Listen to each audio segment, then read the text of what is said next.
اب اچھی طرح معلوم پڑ چکا تھا کہ اس کے بچنے کا کوئی چانس نہیں ہے، لہٰذا اس نے اسی بات میں اپنی بھلائی مانی کہ انویسٹیگیٹرز کو سارا پلان بتا دینا چاہیے۔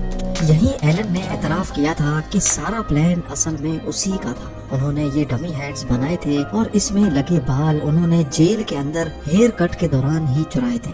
چاروں سیلز کی بیک وال پہ ایک چھوٹا وینٹ تھا جس کی سائز 5 بائی 9.5 انچ تھی۔ ایلن کو ان سیلز کا لوپ ہول معلوم تھا کیونکہ وہ جیل کی مینٹیننس میں بھی کام کر چکا تھا۔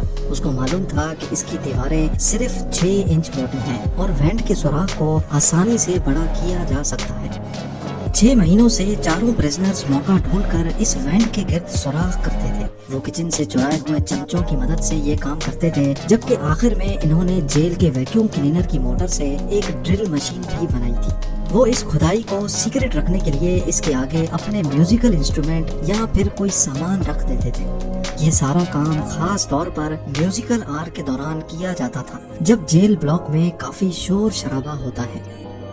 وینٹ ایک کوریڈور میں نکلتا تھا جہاں کوئی سیکیورٹی نہیں تھی۔ یہاں سے ایک ڈرین پائپ سیدھا بلاک کی چھت پر جاتا ہے جہاں وہ اکثر مینٹیننس کے لیے کام کرتے تھے۔ الکٹراز میں پریزنرز کو بزی رکھنے کے لیے ان سے مینٹیننس کا کام کروایا جاتا تھا۔ یہ چاروں پریزنرز بھی مینٹیننس کرنے چھت پہ جایا کرتے تھے اور اس بہانے وہ اپنے بھاگنے کے پلان کے لیے ہر چھوٹی سے چھوٹی چیز کا جائزہ بھی لیتے تھے۔ چھت سے وہ ایک اور پائپ کو یوز کر کے نیچے اترے اور پھر آئیلینڈ کی 15 فٹ بڑی فینس کو ٹاپ کر بھاگ نکلے۔ انہوں نے اپنی ساری تیاری پوری کر رکھی تھی۔ ربڑ رین کوٹس کو جوڑ کر اپنے لیے ایک انفلیٹیبل رافٹ بھی پہلے سے ہی بنا رکھی تھی۔ یہ رین کوٹس جیل ایڈمنسٹریشن کی طرف سے ہی دیے جاتے تھے جو وہ بہانے سے اکٹھے کرتے جا رہے تھے۔ اس کے علاوہ رین کوٹ سے ہی انہوں نے اپنے لیے لائف جیکٹ کی طرح کوئی چیز بھی بنائی تھی جو کہ رافٹ کے کام نہ کرنے پر ان کو پانی میں ڈوبنے سے بچائے گی۔ پر ایف بی آئی کے لیے اصل سوال ابھی تک یہی تھا کہ بھاگنے والے پریزنرز اب کہاں ہیں۔ ان کے چوتھے ساتھی ایلن ویسٹ نے بتایا کہ پلان کے حساب سے ان کو سب سے پہلے الکٹراز کے نارتھ میں اینجل آئیلینڈ سے گزر کر مین لینڈ میں اترنا تھا جہاں سیکیورٹی نہ ہونے کے برابر ہوتی ہے۔ وہاں سے ان کو ایک گاڑی اور کچھ کپڑے چرانے تھے۔ الکٹراز کے گرد سارے مین لینڈز پر چھان بین کی گئی لیکن کہیں سے بھی چوری یا رابری کی کوئی رپورٹ نہیں ملی۔ امپاسبل سیکیورٹی کو چکما دے کر بھاگنے والے پریزنرز کو سمندر نکل گیا یا پھر ایلن ویسٹ کی کہانی بھی ایف بی آئی کو چکما دینے کے لیے بنائی گئی تھی۔ ان تینوں کا کہیں کوئی نام و نشان نہیں مل رہا تھا۔ بلاک بی کی چھت پہ موجود فٹ پرنٹس جہاں یہ ساری چیزیں بنائی گئی تھیں وہ سیکرٹ ورک شاپ اور جس پائپ پر لٹک کر وہ نیچے اترے تھے اس پر پیروں کے نشان دیکھ کر یہ تو ویریفائی ہو گیا کہ ایلن ویسٹ کی کہانی جھوٹی نہیں ہے۔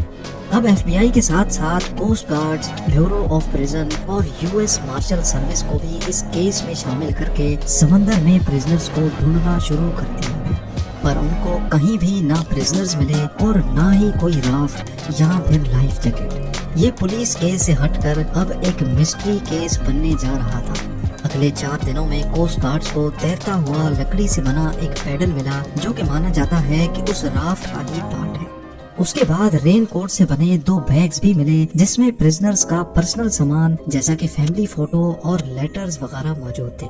اس سے یہ اندازہ لگایا گیا کہ تینوں پریزنرز زندہ مین لینڈ پر نہیں پہنچے کیونکہ یہ آئٹمز ایسے ہیں جن کو کوئی بھی پریزنر آسانی سے نہیں چھوڑتا۔ کوئی بھی ڈیڈ باڈی 2 دنوں کے بعد پانی کے سرفیس پہ فلوٹ کرنے لگتی ہے، لیکن اگلے کئی مہینوں تک انویسٹیگیشن ٹیم کو نہ کوئی باڈی ملی نہ کوئی باڈی پارٹ۔ ایک تھیوری یہ بھی ہے کہ تینوں پریزنرز رافٹ سے نہیں تو سوئم کر کے مین لینڈ پہنچ گئے ہوں گے، کیونکہ 1962 میں اسکیپ کے بعد ایف بی آئی نے انگلینڈ بردرز کی فیملی پر کڑی نظر رکھی ہوئی تھی۔ ان کے ایک بھتیجے ڈیوڈ وڈنر نے ایف بی آئی کو بتایا کہ جان اور کلیرنس کے بڑے بھائی نے موت کے وقت اپنی بہنوں کو بتایا کہ ان کے بھائی صحیح سلامت موجود ہیں اور وہ ان کے ساتھ کانٹیکٹ میں ہیں۔ کئی فیملی ممبرز نے ایف بی آئی کو یہ بھی بتایا کہ فیملی میں چھوٹے بڑے دن پر 2 خواتین عجیب سے میک اپ میں دیکھی گئی ہیں جو شاید جان اور کلیرنس ہی بھیس بدل کر آتے ہیں۔ لیکن اس کے بعد وہ دونوں خواتین کبھی نظر نہیں آئیں۔ اس کے علاوہ اسکیپ کے 15 سالوں کے بعد اینگلن بردرز کے کزن نے برازیل میں دونوں بھائیوں کو ایک کلب میں دیکھا اور ان کی فوٹو بھی کیپچر کر لیا۔ ان کی فیملی کا بھی یہی ماننا ہے کہ یہ اینگلن بردرز ہی ہیں، لیکن یو ایس مارشل سروس کے انویسٹیگیٹرز کا ماننا ہے کہ اس فوٹو میں جو شخص دکھ رہے ہیں ان کی ایج اینگلن بردرز سے میچ نہیں ہوتی۔ یہ آخری بار تھا جب اینگلن بردرز کے زندہ ہونے کی کوئی خبر ملی تھی۔ اس کے بعد آج تک ان کا کوئی اتا پتہ نہ چل سکا۔ اسکیپ کے اگلے ہی سال الکٹراز کو بند کر دیا گیا۔ 1979 میں ہمت ہار کر ایف بی آئی نے بھی آفیشلی اس کیس سے ہاتھ اٹھا لیے۔ اب صرف یو ایس مارشل سروس ہے جہاں یہ کیس ابھی تک کھلا ہوا ہے، اور یہ تب تک کھلا رہے گا جب تک یا تو پرزنرز پکڑے نہیں جاتے، ان کی ڈیڈ باڈی نہیں ملتی، یا پھر ان کی ایج 99 نہیں ہو جاتی۔ الکٹراز آئلینڈ کو آج ایک نیشنل پارک میں بدل دیا گیا ہے، جہاں ٹورسٹ بلاک بی کی انہی سلاخوں کو دیکھ سکتے ہیں جہاں 60 سال پہلے اینگلن بردرز، فرینک مورس اور ان کے ساتھی ایلن ویسٹ قید ہوا کرتے تھے۔ امید ہے زیم ٹی وی کی یہ ویڈیو بھی آپ لوگ بھرپور لائک اور شیئر کریں گے۔ آپ لوگوں کے پیار بھرے کامنٹس کا بے حد شکریہ۔ ملتے ہیں اگلی شاندار ویڈیو میں۔